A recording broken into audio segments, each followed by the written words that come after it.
લક્ષ્ય ન્યૂઝ, એક નજર, એક લક્ષ્ય. વિશ્વ સર્પ દિવસની ઉજવણી કરવામાં આવી. ઘુડખર અભયારણ્ય દ્વારા યોજાયો સેમિનાર. ઝેરી તથા બિનઝેરી સાપ વિશે વિદ્યાર્થીઓને કરાયા માહિતગાર.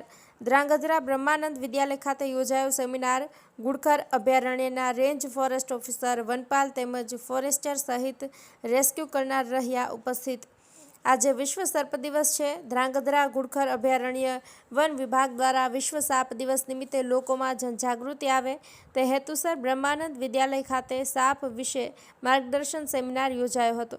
ઝેરી તથા બિનઝેરી સાપ તથા પ્રાથમિક સારવાર અને જુદી જુદી અંધશ્રદ્ધાથી દૂર રહેવા માર્ગદર્શન આપ્યું. ભારતમાં 4 પ્રકારના સાપ ઝેરી હોય છે, ત્યારે અન્ય સાપો બિનઝેરી હોય છે. આજના ટેકનોલોજી યુગમાં પણ લોકો અંધશ્રદ્ધાથી જોડાયેલા હોય છે. આજે વિશ્વ સર્પ દિવસ નિમિત્તે ધ્રાંગધ્રા ઘુડખર અભયારણ્ય વન વિભાગ દ્વારા ધ્રાંગધ્રા શહેરની બ્રહ્માનંદ વિદ્યાલય ખાતે વિશ્વ સર્પ દિવસની ઉજવણીના ભાગરૂપે સેમિનાર યોજાયો હતો. આ સેમિનારમાં ઝેરી તથા બિનઝેરી સાપ વિશે માહિતી આપવામાં આવી હતી. ઉપરાંત જુદી જુદી અંધશ્રદ્ધાઓથી જોડાયેલા લોકો તથા અંધશ્રદ્ધાઓથી દૂર રહેવા, સાપ કરડવાથી પ્રાથમિક સારવાર તેમજ તબીબી સારવાર અંગે ઉપસ્થિત વન વિભાગના અધિકારીઓ તથા સર્પના જાણકારો દ્વારા ઉપસ્થિત તમામ વિદ્યાર્થીઓ, શિક્ષકગણ અને માર્ગદર્શન આપવામાં આવ્યું હતું. સાપ ઝેરી છે કે બિનઝેરી તે જાણવું અને તેને મારવો નહીં. રેસ્ક્યુ કરનાર અથવા વન વિભાગની ઓફિસનો સંપર્ક કરવા માટેની માહિતી આપી હતી અને જો કોઈને સર્પ કરડે તો તાત્કાલિક દવાખાને સારવાર લેવા જવાની માહિતી આપી હતી. સાથે અધિકારી દ્વારા દેશમાં વિવિધ વિસ્તારના સર્પ વિશે પણ માહિતી આપી હતી. ત્યારે આવા જીવજંતુથી ડર ન રાખવા માટે લોકોને અપીલ કરી હતી અને સાથે તેને મારવું નહીં અને આપણે સાવચેતી રાખવી જરૂરી છે. બ્રિજેશ ત્રિવેદી, સુરેન્દ્રનગર. આજે વિશ્વ સાપ દિવસ નિમિત્તે ઘુડખર અભયારણ્ય ધ્રાંગધ્રા રેન્જ દ્વારા બ્રહ્માનંદ વિદ્યાલય સંસ્કારધામ ગુરુકુળમાં સાપના અવેરનેસ માટેનો એક પ્રોગ્રામ રાખવામાં આવેલો હતો, જેમાં 150 કરતાં વધુ વિદ્યાર્થીઓને સાપ અંગે માર્ગદર્શન આપવામાં આવ્યું અને જુદી જુદી જે અંધશ્રદ્ધા સાપ વિશે ફેલાયેલી છે એ કેવી રીતે દૂર થાય એમના વિશે બી માર્ગદર્શન આપવામાં આવ્યું.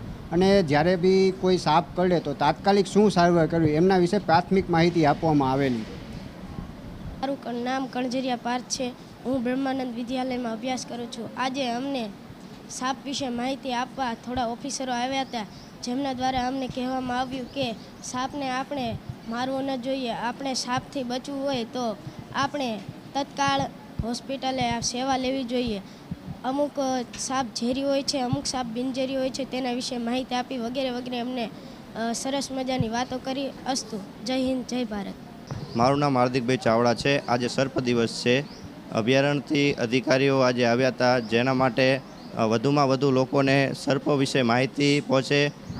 જે લોકો જાણતા નથી સર્પ વિશે, કે સર્પ દેખાય ત્યારે શું કરવું, સર્પ કરડે ત્યારે શું કરવું, તેના માટે શું સારવાર કરવી, જે લોકો જાણતા નથી તેમના માટે સ્કૂલમાં એક કાર્યક્રમ યોજાયો હતો. તેમાં બાળકોને શીખવવામાં આવ્યું કે કેવા સર્પ હોય, કેવા બિનઝેરી હોય, ઝેરી હોય અને તે દેખાય અથવા કરડે તો શું કરવું પડે અને તેના માટે બીજા જે અજાણ લોકો છે તેમને કેવી રીતે માહિતી આપવી, તેના માટે સ્ટાફ આવ્યો હતો અને તેમને બધાને માહિતી આપી.